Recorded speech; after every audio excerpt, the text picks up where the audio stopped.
Kaya mga kasamo, magandang hapon.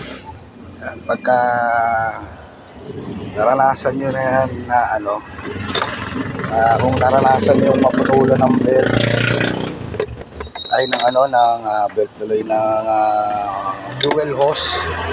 Yan, kagaya nito. Naputol. Naputol siya. Naputol. Yan, kasi lang to, plastic lang na nasa loob. Yan. Gagawin nyo lang, bibili kayo ng ganito. Ito gagawin nyo, palitan nyo na siya. Ayan.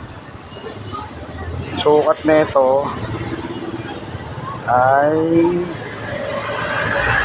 ayan, 7.89 516.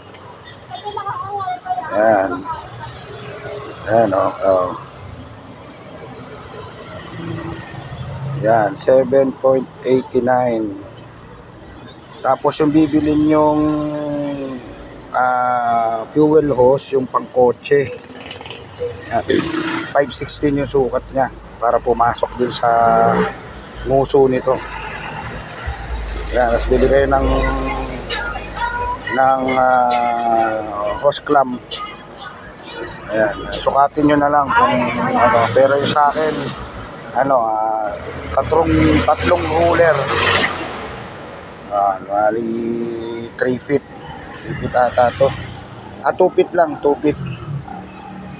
Ayan, para hindi ganong siksik dun sa loob ng natin.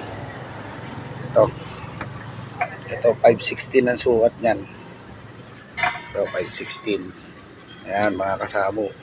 Para hindi na kayo mapuputulan. Dito kasi napuputol yan. Ito kasing hose ng samurai natin. Ano yan? Plastic lang yung loob.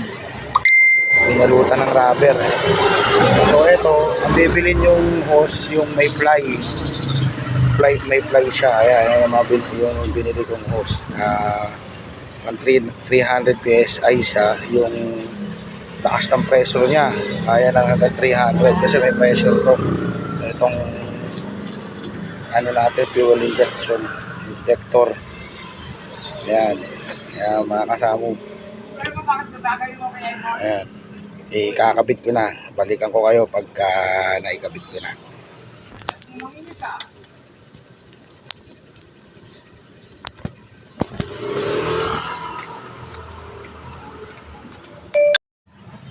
Ayan mga kasamo,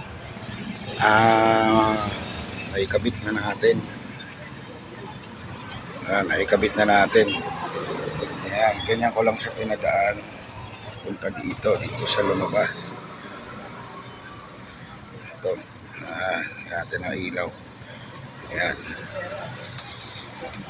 Dito ko lang siya pinadaan.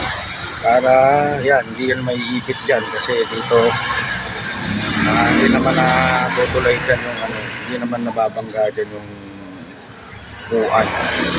Tapos pag ganito, lalagyan lang natin ng alam dito para hindi siya gumalaw at hindi mabalik ito. So mga kasamo, ganyan lang po. Maraming salamat.